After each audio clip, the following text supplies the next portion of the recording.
नमस्कार, मैं हूं कुमार अनिल। आज से 100 साल पहले, बल्कि उससे भी कुछ ज्यादा वर्ष हो गया, महात्मा गांधी ने बिहार के चंपारण में एक प्रयोग किया था।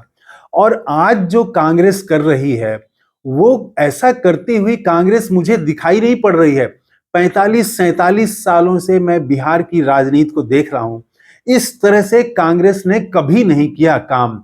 और वो जो काम कर रही है कांग्रेस आज बिहार में, तो उसके लिए कोई नया नाम कांग्रेस ने भी नहीं दिया है, मीडिया ने भी नहीं दिया है। फिलहाल बातचीत जारी रखने के लिए मैं इसे एक नाम दे रहा हूं, चंपारण 2। इसलिए कि चंपारण में महात्मा गांधी ने देश भर के लोगों को, चुनिंदा लोगों को ही बुलाया था। और बिहार के बड़े बड़े वकील जो हैं, वो जाके वहां पर चंपारण में महीना भर टिक गए थे। और उन्होंने किया क्या था, लोगों की शिकायत सुनी थी और शिकायतों को दर्ज किया था। आज कांग्रेस यही काम कर रही है। पूरे देश भर से 40 महिलाएं आई हैं, उसमें जेएनयू की लड़कियां भी हैं, असम की युवतियां हैं, पंजाब की महिलाएं हैं और कर्नाटक से, गुजरात से, पूरे देश भर से 40 महिलाएं, चुनिंदा महिलाएं आई हैं जो कांग्रेस को समझती हैं, जो कांग्रेस के लिए काम कर चुकी हैं। तो वो नेता हैं। 40 महिला नेता बिहार के गांव में जाके मीटिंग कर रही हैं। और गांव में मीटिंग कर रही हैं, तो बिहार के गांव में मीटिंग कैसे होती है? तो कोई शामियाना नहीं है, ऊपर कोई शेड नहीं है, पेड़ के छांव में या किसी झोपड़ी में, मंदिरों के सीढ़ियों के पर बैठ करके, खेत में बैठ करके महिला कार्यकर्ता मीटिंग कर रही हैं। और 25 महिलाएं, 50 महिलाएं छोटी छोटी मीटिंग कर रही हैं। और महिलाओं की जो इच्छा है, महिलाओं की जो आकांक्षा है, महिलाओं की जो मांग है, उसको सुन रही हैं। आरएसएस के लोग भी करते रहे हैं और इस तरह से काम करते रहे हैं। उनके बारे में अखबारों में खूब छपता रहा है कि कहीं भी चुनाव होगा। पिछली बार बंगाल में चुनाव हुआ था तो खूब खबर छपी थी कि पूरे देश भर से कितने हजार आरएसएस के कार्यकर्ता बंगाल में पहुंचे हैं। लेकिन आरएसएस का स्टाइल, ये जो कांग्रेस कर रही है, वो नहीं है। आरएसएस के लोग तो जाके, जो उनके समर्थक हैं, उनके घर जाते हैं और आसपास के उनके 2-4 मित्रों को बुला के किसी के घर में बात करते हैं। लेकिन ये जो कांग्रेस कर रही है, ये ठीक आरएसएस की कॉपी नहीं है। ये जाके एकदम और गुप्त ढंग से भी नहीं कर रही है, जैसे आरएसएस के लोग गए और वो चुपचाप मीटिंग करके चले जाते हैं। ये कांग्रेस वाले एक छोटा सा बैनर भी लगा रहे हैं, महिला की बात कांग्रेस के साथ। छोटा सा बैनर लगा के पेड़ के नीचे झोपड़ी में बैठ के 10, 20, 25 महिलाओं के साथ बात कर रही हैं। तो ये जो हो रहा है, तो अच्छा, ये तो महिला कांग्रेस का है। इसके अलावा युवा कांग्रेस के भी बहुत सारे पर्यवेक्षक आए हैं और एआईसीसी के पर्यवेक्षक आए हुए हैं। और पूरे बिहार भर में एकदम से तूफान आया हुआ है गांव में जाने का। शहर में हॉल में, एसी हॉल में मीटिंग नहीं हो रही है, एकदम गांव में धूप में पेड़ की छांव के नीचे मीटिंग चल रही है। तो मैंने, बिहार के मुख्यमंत्री नालंदा के हैं रहने वाले, तो नालंदा के एक कांग्रेस के प्रखंड स्तर के नेता को फोन किया और मैंने उनसे पूछा कि क्या आपके यहाँ भी पर्यवेक्षक आए हैं, कांग्रेस के पर्यवेक्षक आए हैं? तो चूंकि पहले मुझे जानकारी मिली, बिहार प्रदेश कांग्रेस के एक प्रवक्ता हैं राजेश राठौड़, तो उनसे मुझे जानकारी मिली थी कि लगभग 120 पर्यवेक्षक बिहार के गांव-गांव में घूम रहे हैं। इनमें 40 महिलाएं हैं, 40 युवा कांग्रेस के हैं और उतने ही लगभग 40 एआईसीसी के पर्यवेक्षक, वो जाके एकदम प्रखंड और पंचायत स्तर पर काम कर रहे हैं। तो नालंदा के कांग्रेस के प्रखंड स्तर के युवा नेता को मैंने फोन किया और नाम मैं नहीं बताऊंगा क्योंकि वो गड़बड़ हो जा सकता है। तो मैंने उनसे पूछा कि ये आपके यहाँ भी पर्यवेक्षक गए हैं क्या? तो उन्होंने जो कहा वो सुन लीजिए।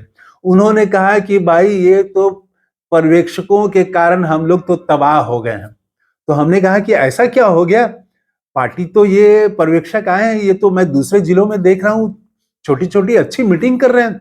ये तो लेफ्ट वाले करते रहे हैं, इस तरह से गांव गांव में जाके मीटिंग करना, खेत में जाके बैठना, लोगों के झोपड़ी में बैठना। तो ये तो एकदम लेफ्ट वाला स्टाइल है। उस स्टाइल में ये तो अच्छा है, कांग्रेस मजबूत हो रही है। तो आप तबाह कैसे हो गए? तो उन्होंने कहा कि फिर उन्होंने अब खुद को संभाला, कहा कि नहीं नहीं, तबाह होने का मेरा मतलब ये है कि एकदम सांस लेने की फुर्सत नहीं है। रोज रोज कार्यक्रम है और रोज रोज लोगों को जुटा रहे हैं। अच्छा, लोग जुट भी जा रहे हैं, ऐसा नहीं कि इसके लिए बहुत परिश्रम करना पड़ रहा है। सिर्फ सूचना देने से ही 10 आदमी को सूचना दे रहे हैं तो 20 आदमी चले आ रहे हैं, तो इससे उत्साह भी बढ़ रहा है। तो ये एक बिहार में कांग्रेस एकदम से नए रूप में दिखाई पड़ रही है। और मीडिया और अखबारों में जरूर इसका भी कुछ नामाकरण किया जाएगा, ये जो स्टाइल है काम करने का।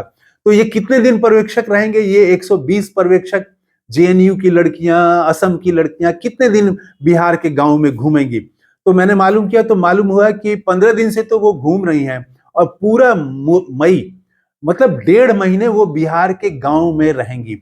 घर परिवार पढ़ाई छोड़ करके ये लड़कियां और ये महिलाएं वो अपना घर प्रदेश छोड़ करके बिहार के गांव में महिलाओं के बीच जा रही हैं। ये ऐसा पहले कांग्रेस में नहीं हुआ। 45 साल में मैंने कांग्रेस में ऐसा नहीं देखा।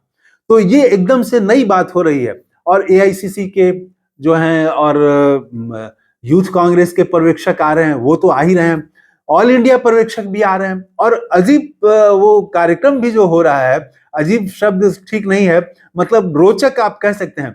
अब जैसे देखिए, कल देवेंद्र यादव आने वाले हैं, वो राष्ट्रीय पर्यवेक्षक हैं बिहार के, तो वो आ रहे हैं। और उनका कार्यक्रम क्या है? एक तो कल जो है वो इतना कार्यक्रम कांग्रेस का चल रहा है बिहार में, मैं आज कह सकता हूं आपको कि किसी पार्टी का इतना कार्यक्रम नहीं चल रहा है। रोज रोज कार्यक्रम चल रहा है। ये पर्यवेक्षक जो गांव गांव में मीटिंग कर रहे हैं, इसके अलावा जैसे एक चल रहा है, युवा कांग्रेस का चल रहा है, घर घर कांग्रेस का झंडा। और आप देखेंगे कि कांग्रेस के कार्यकर्ता गांव में जा रहे हैं और लोगों से बात कर रहे हैं, और जो कांग्रेस का झंडा लगाने को तैयार हो रहे हैं उनके घर पर झंडा लगा रहे हैं। वो एक कार्यक्रम चल रहा है। और संविधान बचाओ मार्च, संविधान बचाओ बैठक, संविधान बचाओ रैली, ये सब चल रहा है। कल पटना में फिर संविधान बचाओ एक पैदल मार्च है, जो सदाकत आश्रम कांग्रेस के दफ्तर से राजेंद्र स्मृति तक जाएगा, गंगा किनारे बांस घाट तक जाएगा। तो ये कल का उनका कार्यक्रम है। तो देवेंद्र यादव जो आ रहे हैं, वो पहले कल इस कार्यक्रम में 11 बजे शामिल होंगे, और इसके बाद वो वहां से नौबतपुर जाएंगे, पटना जिला का ही है, ज्यादा दूर नहीं है। और 2 बजे वो परशुराम जी की याद में वो एक कार्यक्रम रखा गया है, संविधान बचाओ। तो परशुराम जयंती कह लीजिए या भगवान परशुराम की स्मृति में, जैसे भी उसको आप शब्द दें, तो उनके नाम पर मीटिंग हो रही है और वहां संविधान की चर्चा होगी। तो जाहिर है कि परशुराम जो है वो हर महापुरुषों को जातियों में बांध दिया गया है, इनको भी भूमिहारों और ब्राह्मणों में ही है। तो इसका मतलब है कि वो देवेंद्र यादव वो जो मार्च संविधान सभा करने जा रहे हैं, संविधान बचाओ सम्मेलन करने जा रहे हैं, उसमें ज्यादातर सवर्ण होंगे, तभी परशुराम को सामने रखा गया है। तो इस तरह से विभिन्न समुदायों को जोड़ने की कोशिश हो रही है। अच्छा, महिलाओं के बीच जो इतने कांग्रेस की महिलाएं जा रही हैं और गांव-गांव में मीटिंग हो रही है, तो और 40 महिलाएं देश भर से आई हैं, तो मैंने पूछा कि इसके बाद होगा क्या, मई तक ये रहेंगी फिर? तो मालूम हुआ कि ये मई में अपनी रिपोर्ट पेश करेंगी और बिहार के महिलाओं की क्या इच्छा है, क्या आकांक्षा है, क्या उनकी मांग है, इसको वो सबमिट करेंगी। और इसके आधार पर बिहार में चुनाव का घोषणा पत्र तैयार होगा। तो ये एक पूरी एक कवायद ली है, शॉर्टकट तरीका नहीं है। शॉर्टकट तरीका जैसे अरविंद केजरीवाल लेते हैं, वो ऑनलाइन सुझाव मांगते हैं और उसमें कहीं जाना नहीं है, वो टीम है, एक्सपर्ट लोगों की टीम है, पेड पैसा पाने वाले लोग हैं, एक कमरे में ही उनका जो आईटी डिपार्टमेंट है वहां पर बैठा, उसको फॉर्मुलेट कर दिया, मांग पत्र तैयार हो गया। इसके लिए जनता के बीच नहीं गए वो।